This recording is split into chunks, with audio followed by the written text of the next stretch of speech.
Hi, it's Jeff Altman, the Big Game Hunter, and welcome to another episode of Career Coach Office Hours. And this one is for November 12th, 2021. I like to spend some time daily talking about job search. And I create a lot of content for No BS Job Search Advice Radio, which is out 5 days a week uh, with advice for job hunters good anywhere in the world. There's also JobSearchTVcom, which is available through YouTube and on Amazon with, again, advice for job hunters good anywhere in the world. And there's information on Job Search TV about hiring more effectively, management, leadership, and much, much more, as is there at my blog, at my website, thebiggamehunter.us. But Fridays at 9 Eastern and Tuesdays at 9:15 Eastern, I go online with LinkedIn, YouTube, and Facebook Live to answer questions about job search, hiring more effectively, management, leadership, resolving workplace issues. And I'm hoping today that, shall we say, I don't have some of the problems I had with my previous service where it just wasn't streaming where it was supposed to be streaming. And there were no notifications of problems. And if you're on LinkedIn, by the way, send me a quick message on chat to let me know that I'm connected there. And also, if you have questions for me, whether you're on LinkedIn, YouTube, or Facebook Live, message me with any questions you have, and I'd be happy to help you. And the first question I have is, and this is funny for me, why the heck do you call yourself the Big Game Hunter? Or why are you called the Big Game Hunter? And that starts off when I did recruiting. And I used to hunt down leaders in staff organizations. I wound up doing it for a heck of a long time. And it just became a natural thing that headhunter, the Big Game Hunter, I was starting to hunt for big talent for different organizations. And a nickname started in my office about me being a big game hunter and the Big Game Hunter. And I decided to adopt it. So I'll simply say, the Big Game Hunter has been trademarked for things employment. I don't compete with Cabela's around games. I'll simply say I help people now as a coach, not as a recruiter, and I help people be more effective in their job search, hiring better, management, leadership, resolving workplace issues. So I describe myself as a career and leadership coach, helping people perform at a high level throughout their careers. So, for example, I work with sales organizations, helping sales leadership be more effective with their team. Small businesses, ownership, be more effective in their operations. And of course, because of my background in search, I'm able to help a lot of people with their careers as well. So let's see now. I've got a question from one person, and I'll come back to that in a second. So I'll just simply say, for those of you who are looking for help, today you can put your questions into chat if you're interested in hiring me for job search, coaching, coaching about these other things as well. Don't hesitate, okay? First question comes through chat, and or next question, I should say, comes from chat through Terry. And that is, what's it like to go back to work after being retired for 5 years? I can't speak from firsthand experience because I've worked continuously through, but I'll simply say there are things that have changed. Your habits are different. You may find it harder to adapt to a work schedule than you did before because you're out of that habit. One thing, when I've worked with people who've been in similar but different situations, is try to help them start a schedule similar to what they might do professionally, up at a certain time, finish up at a certain time, because when you go to work, there's a commute usually. There's your work day. There's a lunch break at certain conventional times, and you finish work at a certain time. So um, you may discover things have changed for you when you go back to work. The things that you quote knew during that time aren't the same as what they are now. So you need to be aware and adaptable and mentally agile for some of these changes. Not that your way is bad, but then you may run into different ways as you go forward. But the first thing, start with a schedule uh, and start trying to keep to that schedule most of the time. You don't have to be perfect, but start with the schedule. And then once you get into the office, uh, what you can do is start learning from some of the others there about how things are done so you can confirm that your previous knowledge works or doesn't work and learn from them how to do things a little bit differently. So those are really the launch points that I would suggest for someone who's returning to work after 5 years or so. Something that's happening more frequently with boomers having retired and now realizing costs are going up and what they've set aside may not work for them. Although turned down after interviews with one of the FAANG companies, the hiring manager said he wanted to stay in contact in case something else opened up. Did they mean it? Well, I can't say specifically in this case they meant it, but I have run into situations with people I've coached previously where at Facebook they stayed in contact and the hiring manager reached out and hired them. I don't know if this would happen at the other FAANG companies, but it's certainly possible. And since I don't know which one this is, I'll simply say, if it doesn't mean anything, if it was one of those throwaway lines, what difference does it make? Um, it's not going to happen overnight. Maybe it happens 6 months, 12 months, 2 years from now. But don't take it as something that you constantly monitor. Stay in touch, respond when they reach out to you, so that in this way, if something does materialize, there's something that you can someone you can respond to, and feel like there's an open door to you. I'll also say that this is part of what networking is: staying connected with people, especially people who are interested in staying connected with you. So make that connection, stay connected, and enjoy. Next question. What's the best way to find and hire a freelancer? Well, this is true of any person that you hire. The best way to find and hire them is through referral. Someone refers someone to you who they believe can do the job. They can, in fact, attest to the competence and the character of this person. And thus, that individual should have a leg up because they're pre-screened and pre-qualified in some way. So that, the person may say to you, I don't know exactly about this person, but they did some work for me previously around this. What do you need them to do? I believe they could do that, but you ought to check them for yourself.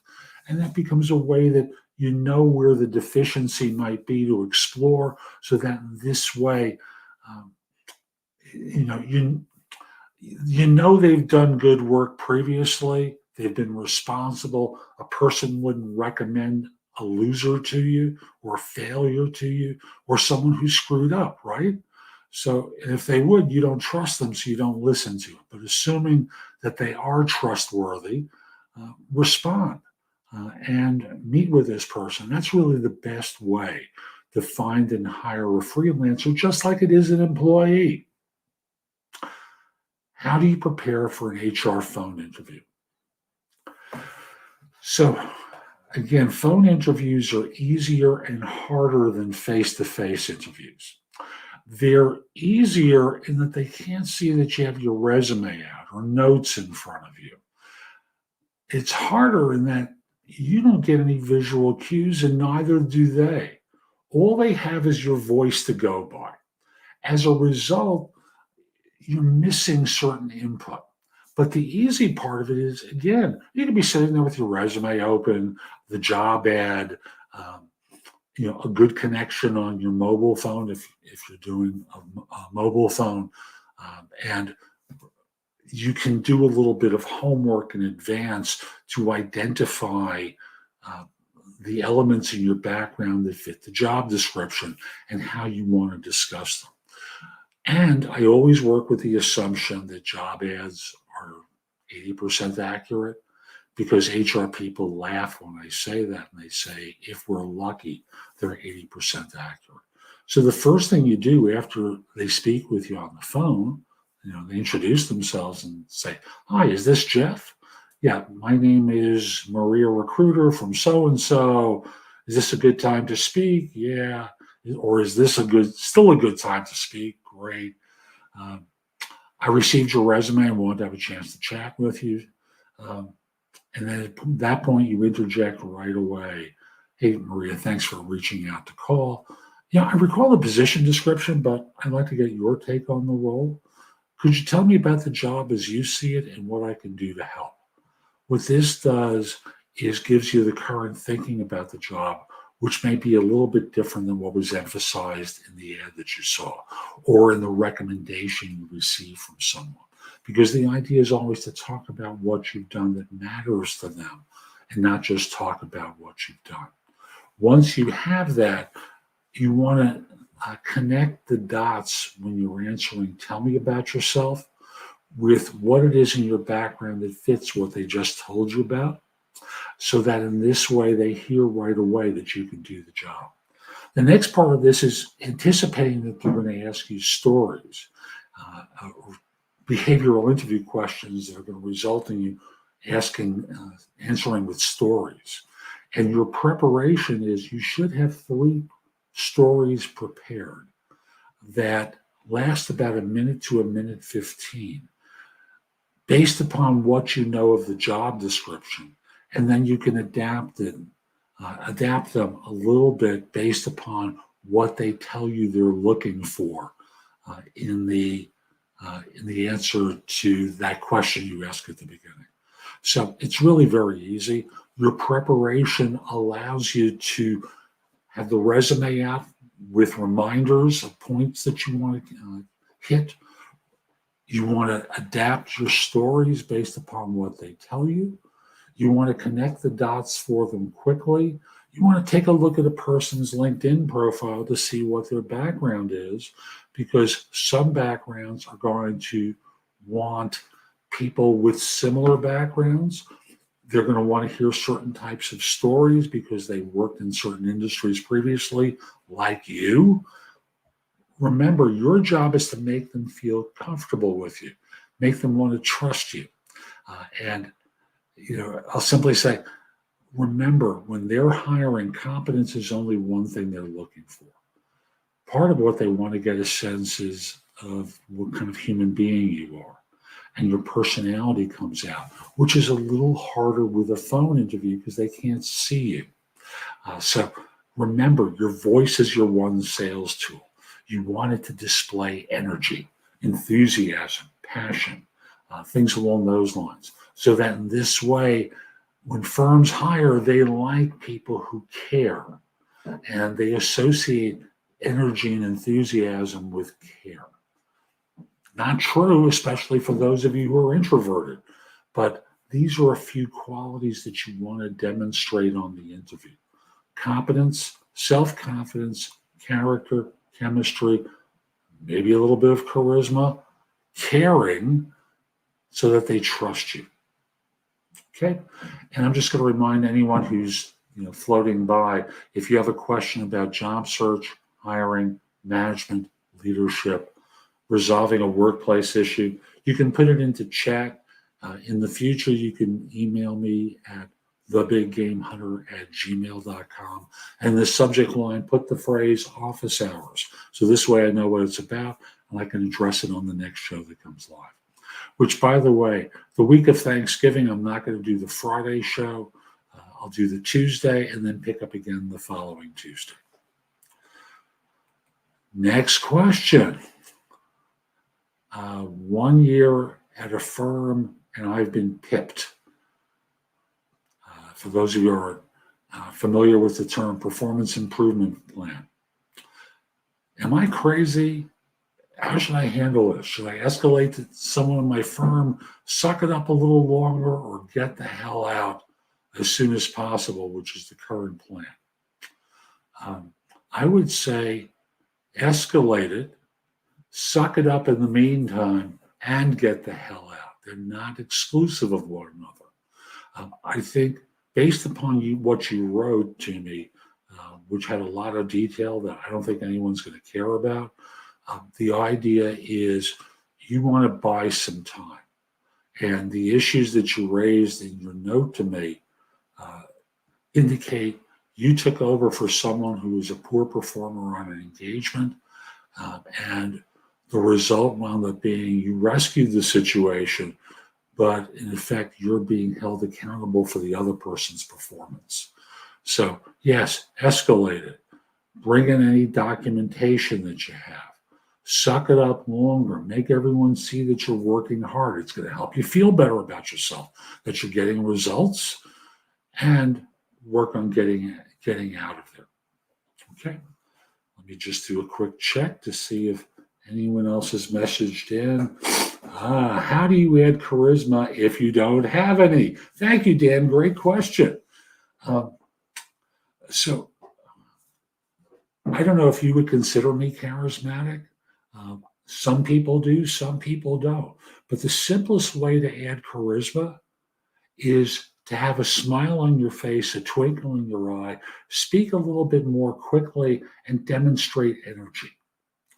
Because that shows them passion for what you do. Now, often charisma shows up in leadership roles where you inspire people to do stuff. On an interview, you want to show those qualities in yourself that allow others to trust you. And thus, if you have a dour face the entire time and you're serious and you talk serious and you do nothing to connect with other people, you're right, you're not going to be charismatic. But if you think of how you connected with that person opposite you, if you were to meet them in a social situation, what would you say? What would you do? How would you try connecting with them? You might start a little bit slowly, but I'm going to discourage that. You want to dive right in and trust your judgment as to what they're like as a person. And that could be on camera, by phone, or in person. Makes no difference. The idea is connecting with that person.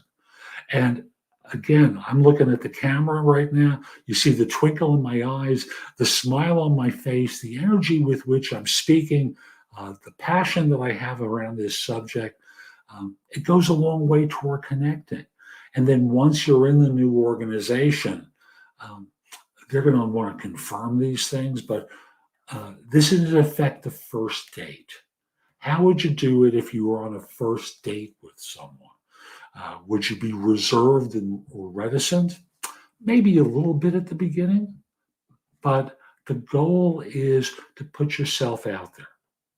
If you don't put yourself out there, you're just like everyone else. And that's the problem with being non-charismatic. And again, I'm not talking about introverted people. That's a different dynamic. But if you have the dour face, the puss on, the serious look all the time, and don't connect with someone, I don't care what they're like.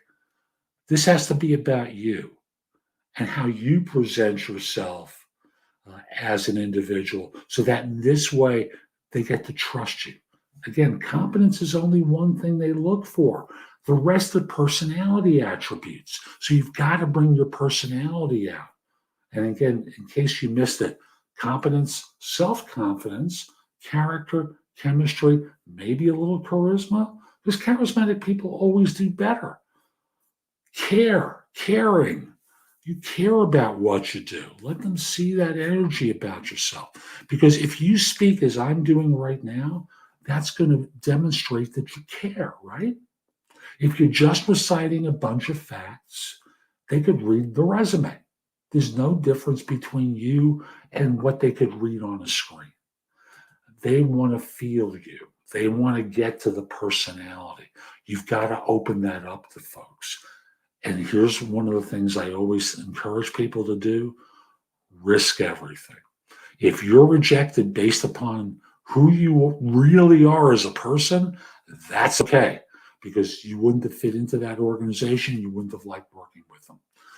But if you can be magnificent, great, open yourself up to others, you have a greater shot of being liked and actually getting better results once you're on board. Dan, I hope that helped you. And if you've got more folks, don't hesitate to ask questions in chat. As you can see, I've answered 2 so far. I'm happy to answer more.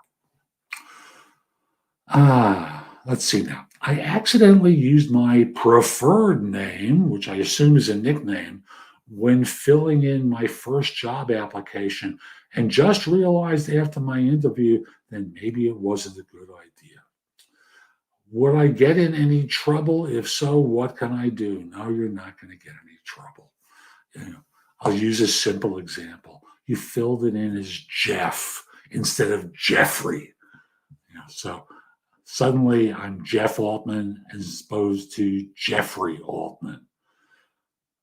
At some point when you fill out paperwork, should they hire you, you fill it out with the legal name or whatever name you would use for a background check or to receive your check. So in this way, it's never a problem. If it's a firm that does background checking, they may have asked you to fill out a form. When they get to the offer stage, they may ask you, is this the name under which we would do a background check? And you can correct them at that point. But at this point, don't freak out. Just very simply let it go. You're Jeff, to use that example, and that can always be corrected later on. My boss wants me to do a knowledge transfer with clients for a solution I worked on 6 months ago. Is this normal? Yeah, it's normal. Happens much too often. And the issue for this person is they don't remember squat about what they did 6 months ago. So I would frankly tell your boss I need a little time to prepare for it, because there's a lot of details I don't remember from that time. And I want to make sure the client gets great information. Is there something in particular they're looking for in the way of a knowledge transfer? I want to make sure I give them everything that they need. And I'm prepared to make them happy.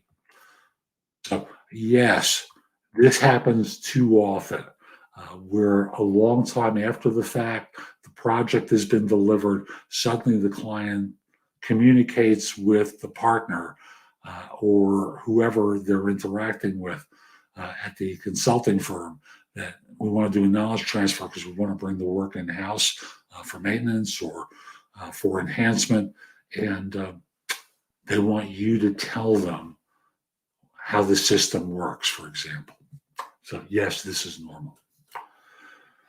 Let me just check the chat for a moment. Bear with me.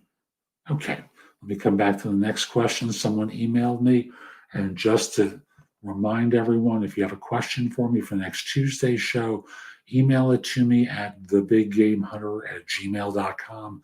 In the subject line, put the phrase office hours. And if it just pops into your mind on the day of the recording, which is Tuesday at 9:15, come join, put it into chat. As you can see, I answer questions from people. Should you be honest when asked about your weaknesses in a job interview? Really? No! No. What are you going to say? I have trouble managing priorities. Okay. And they start backing out. I'm not real good at taking direction. Okay. Thank you very much. We'll reject it. No, you're not honest. The way I coach people to answer that question is to say in response, I just want to start by saying I spend time working on my strengths because when I'm on my game around these items, no one is better than I am. And yes, I try to improve some of my weaknesses, but I really fixate on my strengths rather than my weaknesses because it takes a lot of energy for me to correct them. But if you want me to point out a weakness or two, yeah, I can do that. But again, I focus on my strengths and deliver on my strengths because I can always get support around my weaknesses. So if you're asking this question so that you can provide that support, great. Every once in a while, I have trouble with some time management. And you offer up something that may be relatively trivial for the role and how someone in your organization supported you, or you purchased a tool that allowed you to some help with time management. You come up with something for them, but emphasize your strengths always rather than your weaknesses. Because the fact of the matter is, for those of you who try to answer this question honestly, you're going to shoot yourself in the foot unless you do it my way.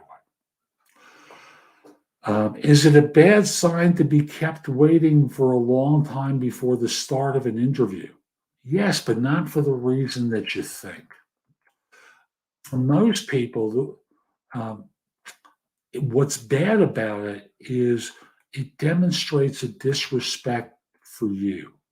It should leave you wondering whether that's the way they'll treat you once you're on board. So in that respect, it can be a bad sign. But in terms of, and what's great is if they come out and they say to you, I apologize, something just came up I need to address. It's probably going to be 30 minutes. If you wanted to have some coffee elsewhere and come back, that would be great. But I'm going to be delayed. And if you'd like to reschedule, we can reschedule. I want to respect your time and character. Notice that's being kept waiting, but it's done in a respectful way. The disrespectful way of not addressing it is the problem more than anything. And if they don't address it when they start the interview, if you did that to them, trust me, they would have wanted to hear an apology. Why is it that they can't apologize to you or acknowledge it, ideally proactively, and give you the option of rescheduling? And you can always say, I'll hang in there. If you're going to be longer than 35, 40 minutes, I'm going to run into a time constraint. So yes, we'll reschedule. Whatever works for you, I can hang in there and I'll go get some coffee and come back. It's all good if they acknowledge their side of it. If they don't acknowledge their side of it, then that's really where the problem comes in. So let me take one more look at chat. I think we're done for today. So I'll just simply say, thanks for making time to join me. This is going to be up on YouTube. It'll exist on LinkedIn as a Facebook Live on the Jeff Altman, the Big Game Hunter page there. If you have questions for me in the future, always feel free to email me at thebiggamehunter@gmail.com. In the subject line, put the phrase office hours. This way I know what it's about. Go to my website, thebiggamehunter.us. I've got a ton in the blog. There's information about my courses that are available there, the books and guides that I've written. Plus, you can schedule time for free discovery call, schedule time for coaching, all at thebiggamehunter.us. Lastly, connect with me on LinkedIn, linkedin.com/IN/The Big Game Hunter. Subscribe to JobSearchTVcom on YouTube, as well as No BS Job Search Advice Radio, which is available on Apple Podcasts, Amazon, Google Play, Spotify, any place that people get podcasts, it's available to help you. So again, JobSearchTV.com, which is available, which is videos for YouTube and on Amazon as an app, or No BS Job Search Advice Radio. Have a terrific day, and most importantly, be great. Take care.